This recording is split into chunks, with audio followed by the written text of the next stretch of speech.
Olá, meu nome é Lucas Costa de Oliveira, eu sou professor de Direito Civil e doutorando em Direito pela UFMG, sob orientação do professor Dr. Brunello Stancioli, e hoje me foi designada a apresentação da aula sobre fundações. O objetivo da aula consiste em apresentar, em linhas gerais, os principais aspectos das fundações partindo dos dispositivos previstos no Código Civil de 2002.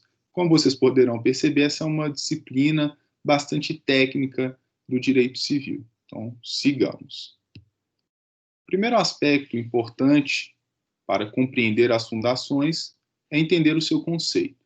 Então, a fundação é a pessoa jurídica criada pela destinação de um patrimônio a um determinado fim. Segundo o artigo 62 do Código Civil, disse que para criar uma fundação, o seu instituidor fará, por escritura pública ou testamento, dotação especial de bens livres, especificando o fim a que se destina e declarando, se quiser, a maneira de administrá-lo. Bom, partindo desse conceito, vamos buscar decompor, então, os requisitos necessários para se criar ou para se compreender o que são fundações. O primeiro aspecto, e o aspecto que vai ser o diferencial das fundações em comparação com as outras pessoas jurídicas, é que ela é formada, ela é criada pela destinação de um patrimônio. O patrimônio é aquele complexo de relações jurídicas apreciáveis economicamente, e como vocês sabem, esse patrimônio ele pode ser composto por situações jurídicas e negativas. No caso das fundações, o seu instituidor ele vai destinar, obviamente, situações jurídicas ativas, como créditos, bens imóveis, bens móveis. Por exemplo, uma das fundações aqui da minha cidade foi criada, é uma fundação com uma finalidade educacional, ela foi criada pela destinação de computadores, mesas, quadros, além de um patrimônio pecuniário, desse bem pecuniário.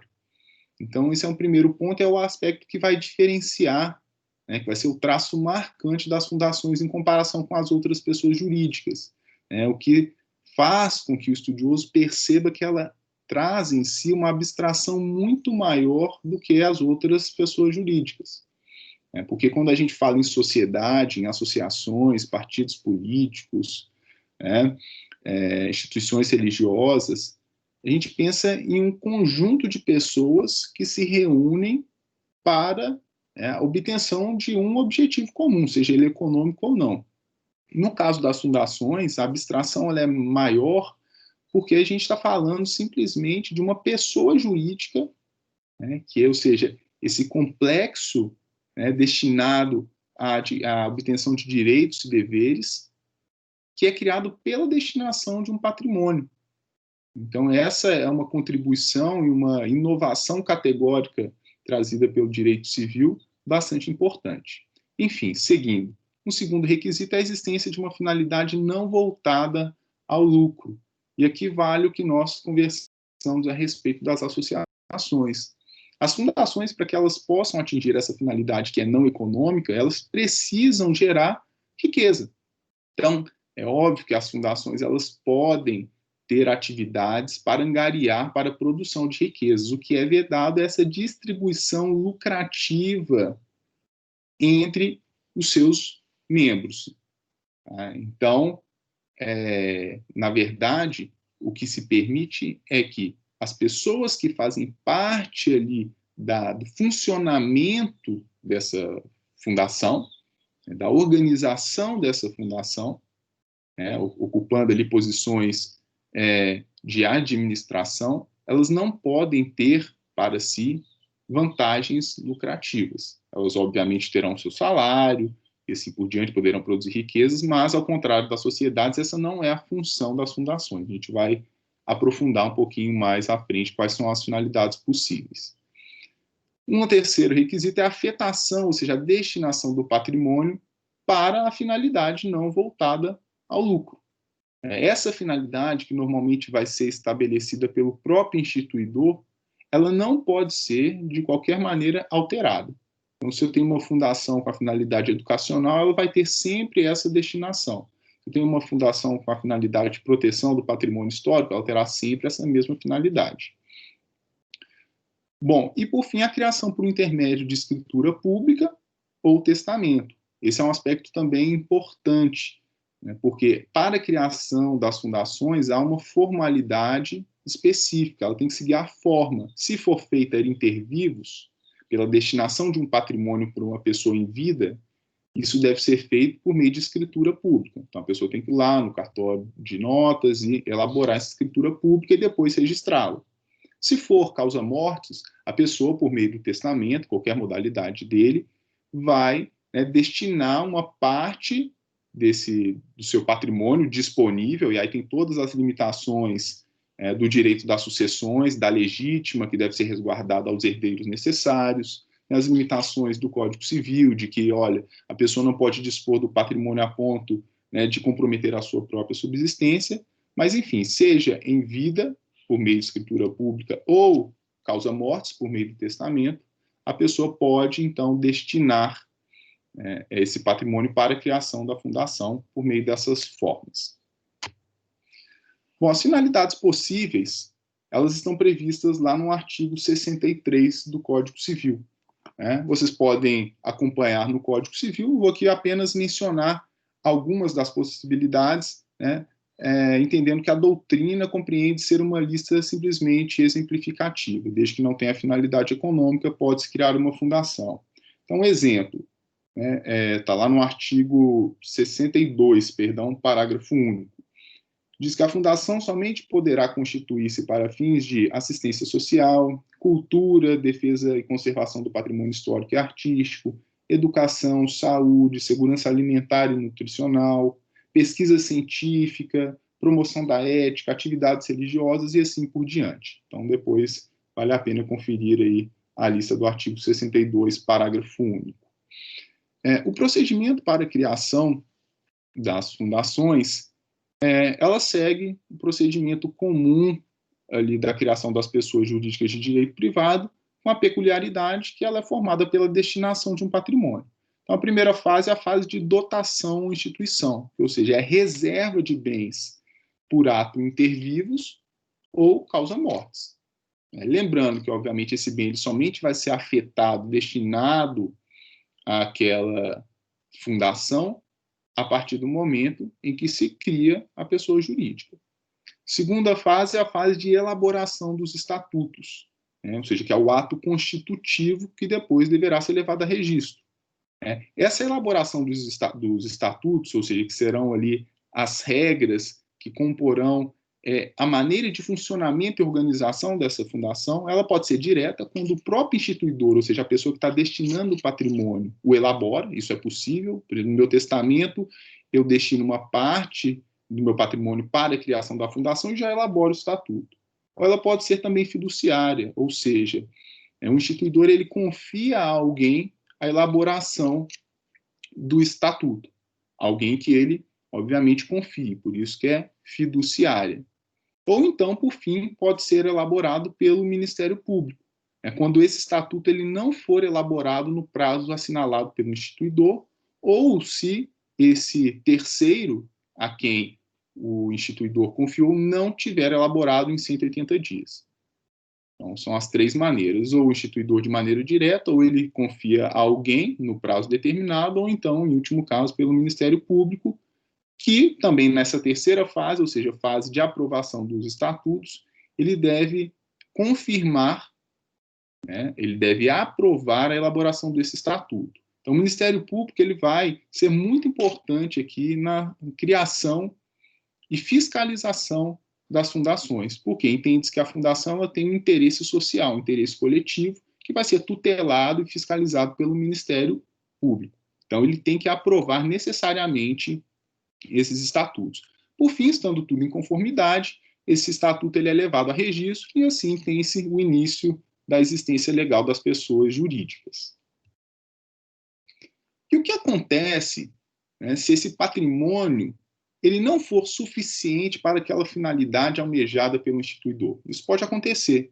Olha, eu quero criar aqui, vou destinar um patrimônio X para conservação do Pantanal, mas é um valor insuficiente para criar uma pessoa jurídica, né, que terá uma série de gastos organizacionais e assim por diante. Então, assim, quando o patrimônio ele for insuficiente, os bens serão destinados a outra fundação que se propõe a fim igual ou semelhante, se o instituidor não tiver disposto de outra maneira.